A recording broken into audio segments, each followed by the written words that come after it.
Ot, letras israelíes, con Ana Bejarano. Saludamos a Ana Bejarano. Hola, Ana. Hola, Raquel, y hola, oyentes.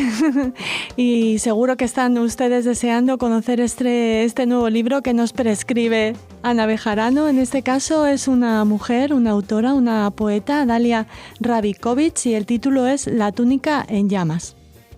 Sí, es una de las poetisas más importantes que tiene Israel.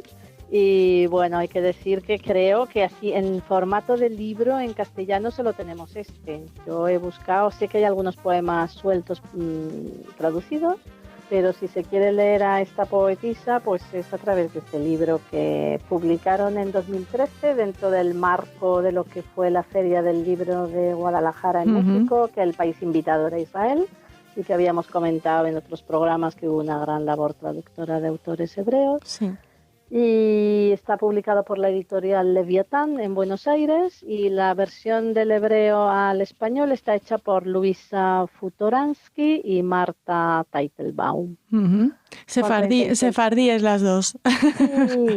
Sí, han hecho una labor muy buena. Son 36 poemas y es un buen acercamiento a esta autora. En realidad es una antología. Por eso el título en realidad no corresponde a ninguno de los libros de Dalia Rabikovich, sino que le pusieron este título que es precioso, La túnica en llamas, y que en realidad viene dado por un verso de uno de sus poemas que aparece aquí, que hace referencia a la leyenda de Medea y Jasón, cuando Jasón abandona a Medea y se casa con otra. Luego Medea, como sabido es, la envenena mandándole una túnica envenenada. Y bueno, y este verso a mí me parece precioso, que es de donde surge el título, que el verso dice, bueno, es un poema bastante largo de Dalia Rabikovich, y al final los últimos versos dicen, la túnica, exclamó, la túnica arde. ¿Qué dices?, grité. ¿Qué estás diciendo? Si no llevo ropa, yo soy la que estoy en llamas. Y me parece muy bonito porque en realidad lo he leído porque define mucho cómo es la poesía de Dalia, porque en realidad es ella. Ella es una persona que sufre muchísimo de la vida. Cuando murió creyeron incluso que se había suicidado, y la primera noticia que dio la prensa a su muerte en 2005 fue que se había suicidado, cuando luego se vio que no había sido así. Pero en alguien como ella, que había tenido intentos de suicidio, tampoco hubiera sido tan descabellado. Bueno, si quieres hablamos un poco de ella más desde los inicios. Sí que hacemos una pausa y volvemos enseguida.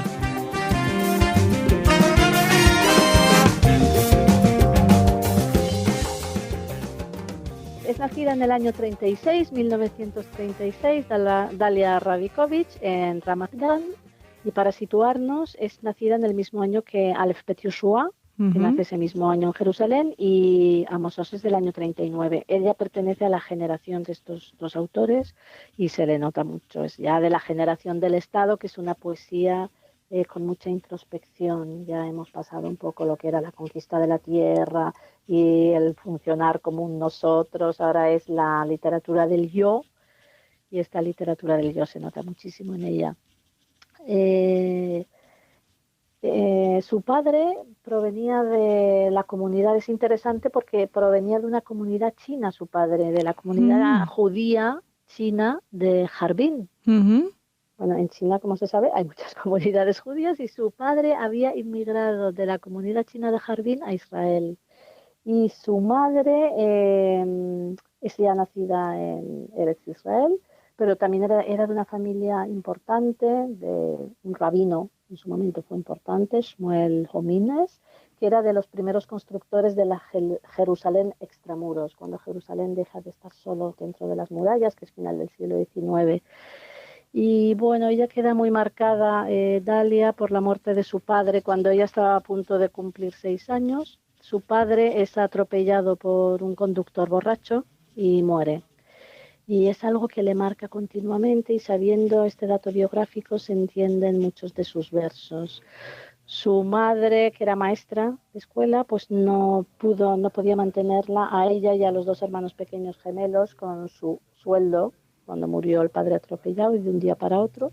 Y entonces se mudaron a vivir al Kibbutz Geva, que también la marcó, porque ella fue una niña adolescente que sufrió bullying en el kibutz y parece ser que nadie la creía hasta que ella pasó lo que pasó, que colmó una gota que colmó el vaso, que Sí. fue que ella era una niña que escribía poemas y escribía, y sus compañeros por lo visto le enterraron sus cuadernos. Oh. Sí, ahí ya la creyeron, y entonces ella con 13 años deja el kibutz y la familia y pasa a vivir con una familia de acogida en Haifa.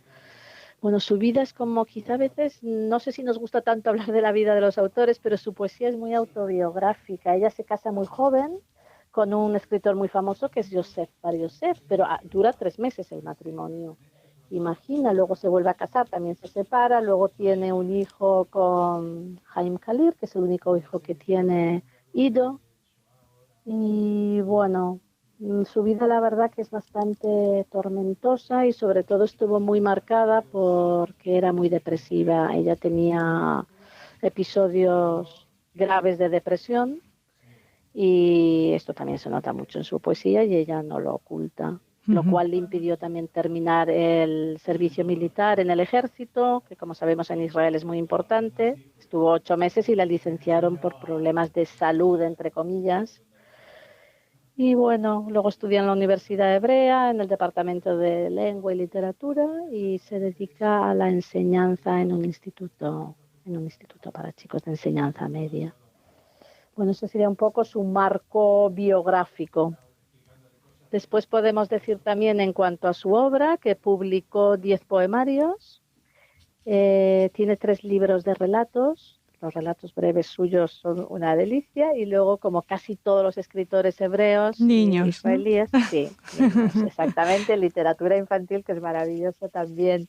Y luego también recalcar que tuvo casi todos los premios, por no decir todos los premios literarios que puede tener un autor en Israel, los tuvo ella, porque su poesía tuvo muchísimo éxito en todos los flancos, el público, la crítica y en los estamentos que dan los premios. O sea, que tiene el premio Shlonsky, el premio Brenner, el premio Bialik, el premio primer ministro, que es el Rosh HaMemshalá, tiene el premio Israel, es el más importante que se puede decir. Sí, que los tiene todos. Y luego ha Oye, sido muy ampliamente traducida. Lástima que en español no sé qué pasa que no. Bueno, aquí cada vez que hablamos de alguien decimos que habría que tomar a este autor y traducirlo. Vamos Sí, a, perdona. sí, no, te quería preguntar si los lectores israelíes son especialmente amantes de la poesía. Mucho. Sí, La verdad ¿verdad? que es Da la sí, impresión. mucho. Es un género que, por lo menos hasta los años 70, tenía mucha más fuerza que la prosa incluso. Los mismos autores y los poetas decían, es que vivimos en un país para nosotros maravilloso, donde un taxista, si nos identifica, dice, ¿cuándo sale tu próximo poemario? Wow. Dice, esto no pasa en ningún lado. Sí, la poesía en Israel, eso hasta día de hoy, a pesar de que, como también hemos dicho tantas veces, el mundo globalizado, Internet y todo, ha causado estragos en lo que es la lectura, pero se nota mucho en Israel hasta el día de hoy cómo la poesía en realidad está en la calle. También lo habíamos comentado aquí, como aquí hay gente muy amante en España de la poesía, pero está como más en las instituciones, en las salas de lectura. En Israel, en realidad, la poesía sigue siendo algo muy vivo, y es algo también que se trabaja muchísimo en los institutos, invita muchísimo a los poetas para que vayan a leer. Es algo que a los chicos y a los niños en realidad les gusta muchísimo. Sí, y se les pone música, ¿no? Es habitual que Sí, muchos de los grupos israelíes exactamente. o cantantes traspasen Ahí has dado en la clave, Sí. en el quiz de la cuestión. Ese es el gran secreto, yo creo. Prácticamente todos estos poetas están musicados. Y entonces no es que tú los leas y que estén en la calle, es que los tienes todo el día en la radio. Son canciones que la gente conoce de memoria y que conocemos incluso los extranjeros, porque no hace falta más que el Yom Shishi, el viernes por la tarde, encender la radio y no te va a faltar algún poema de Nadia Rabikovich, de Yehuda Mihai, de Rachel Blumstein. Sí, tienes razón, eso es fundamental. Aquí en realidad ha pasado también todo lo que han musicado, ¿no? Por decir Paco Ibáñez, la gran labor que hizo de musicando poetas, que los hizo llegar a un público que quizá no es lector asiduo de poesía. ¿Qué nos quieres contar en concreto de La túnica en llamas? Que ya has empezado a... ¿El tono ya lo tenemos? pero no sé Sí, si quieres agregar algo más. sí, yo creo que es un libro donde se ve mucho el sufrimiento de esta mujer. Era una mujer que escribe mucho sobre el sufrimiento, el del bullying que ya dijimos que tuvo, el de sus amores imposibles, un aborto, luego este único hijo que tienen ido, hay un momento en que lo apartan de ella porque ella tenía, como hemos dicho, graves problemas de depresión. Es un libro en el que se nota mucho este sufrimiento personal. Por otro lado, también es un libro muy político, porque ella, a pesar de que no estuvo afiliada hacia ningún movimiento en concreto, pero era simpatizante de Shalom Achshav, del movimiento Paz Ahora, y fue muy crítica. También lo pagó el día de su entierro, que ese día supongo que le importaba poco, pero a su entierro, cuando ella muere en 2005, toda la prensa se pasmó y plasmó cómo no había ido nadie del gobierno, ni siquiera la ministra de Cultura en aquel momento, Wow. fue al entierro de Dalia Un Rabikovich, poco como porque ella, pasó con Amos Oz. sí, Ujú. exactamente. Su hija Fania se ha quejado mucho en las redes de cómo no solamente el establishment no ha respondido como debía, sino que incluso hubo mucha gente que no supieron ver. Es extraño, bueno, quizá no es tan extraño porque ella muere en 2005 y hace meses que ha muerto Mossos. Hubo una inflexión en el año 2000 en lo referente a la libertad de expresión. Aún así, Israel sigue siendo, en mi opinión, un país con una gran libertad de expresión, que ya quisieran muchos, incluido el nuestro, donde siempre he sostenido que se practica la autocensura aquí, Ujú. autocensura. Aquí ni siquiera es necesario la censura porque aquí la gente se autocensura. En Israel los autores no se autocensuran y aunque hay mucha libertad de expresión, a raíz de la segunda intifada en el año 2000 hubo una inflexión y se nota. Aquí hay unos poemas muy buenos, por ejemplo, sobre Sabra y Shatila, la matanza en el año 82. Ella, Dalia Rabikovich, en el 1982 se convierte en una poetisa bastante de política, ¿no? De lo que Mm. es la protesta política. Claro, lo que ella trae aquí en este libro, pues puede molestar a algunos. Fue algo que sucedió, las matanzas de los campamentos palestinos de Sabra y Shatila en el 82, cuando dicen que los israelíes ellos no la perpetraron la matanza, que fueron las facciones maronitas, pero Sí. siempre se acusó a Israel de que De dieron mirar la hacia otro espalda. lado, ¿no? Sí, miraron hacia otro lado. Y bueno, aquí ella trae este poema, luego trae el poema de una mujer palestina que lleva a su hijo muerto en el vientre porque le han pegado. Y entonces nunca nacerá, es muy bonito como, ¿no? Como compara el parto de una madre de un niño vivo. Y bueno, esto es parte de este poemario, tampoco trata solamente de eso, porque trata pues del amor, Mm, sí, es un libro, la verdad que está muy bien la antología porque es muy variado. Y luego también, si acaso, volviendo al tema palestino, que sí que la caracterizó, tiene, sin traducir, un monólogo que escribió desde el punto de vista de un terrorista. Tampoco en eso ella es única, porque tenemos un grupo de autores que se ponen en la piel de un palestino y escriben libros como si ellos fueran palestinos. Un día quizá hablaremos de Yitzhak Shami y La venganza de los patriarcas, que es un libro que habla sobre esto, o Itamar Levy, que es un autor que tiene un libro precioso que traduje yo en este caso, Letras del Sol, Letras de la Luna, o Ujú. el propio Aleph Bet Yoshua en su famosa novela El amante, en el capítulo que habla el árabe, que es un chico árabe, Naim, él se pone en la piel del árabe. Es lo que hace ella, tiene un monólogo de un terrorista, es escalofriante, de un terrorista que va a la misión, el momento en que va a la misión y luego se inmola. Y la comparación que hace con los soldados israelíes, él tiene una lucha que él considera paralela a la del soldado israelí. Claro, eso es difícil quizá de asimilar por cierto sector de la sociedad israelí. Sí. Ahora, antes había libertad completa. No es que Ujú. no la haya ahora, que también la hay. Sí, pero lo que hablabas de Y esa autocensura, ¿no? Que también se ha implantado en sí, algunos momentos en la literatura. Ana, ¿y las sí. referencias bíblicas que siempre están presentes en los autores israelíes? En el caso de esta poetisa. Sí, también las hay, incluso las autoras aquí han puesto alguna nota y uno de los críticos que más la defendió siempre, Baruch Kurzweil, a pesar de que ella no necesitaba defensa porque el público la adoraba, pero Baruch Kurzweil enseguida escribió sobre ella y dijo que algo que es verdad, ella tiene un hebreo muy rico y muy apegado a las fuentes, pero al mismo tiempo resulta un hebreo muy conversacional y dice, en eso se parece mucho a la poetisa a Raquel Blustein.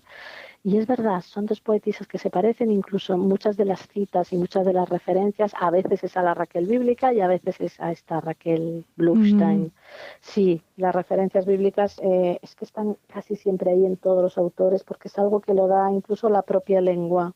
Pues creo que sí. ¿Quieres añadir algo más? Pues, no sé, iba a decir una tontería en realidad. Seguro que no. Que nunca, sí, muy gorda esta, que nunca escribió en ordenador. Me extrañó a mí bueno. porque mira que ha muerto en 2005. Ella siempre escribió con pluma y bolígrafo. Oh. Sí. No es una tontería, dice mucho, ¿no? De cómo... Puede ser que sí. Y luego también lo que decía su hijo Ido, porque es cierto, tú cuando la lees pasa con tantos de los buenos autores que dices, este señor o esta señora están poniendo en palabras lo que yo quisiera decir de mí misma. Y su hijo sí, en su entierro, pues dijo que sus poemas dan al lector pues las palabras necesarias, ¿no? Para expresarse. Qué bonito. y para entendernos a nosotros mismos. Pues no se me ocurre un final mejor. Pues que esta poetisa da al lector las palabras necesarias para expresarnos, ¿no? Sí, para entendernos a nosotros. Yo creo que tiene toda la razón del mundo. Y luego, bueno, quizá ese debía ser el final, pero algo que envuelve toda su obra y que es un poco triste, siempre te deja porque ella en realidad lo que ansía ella es la no existencia.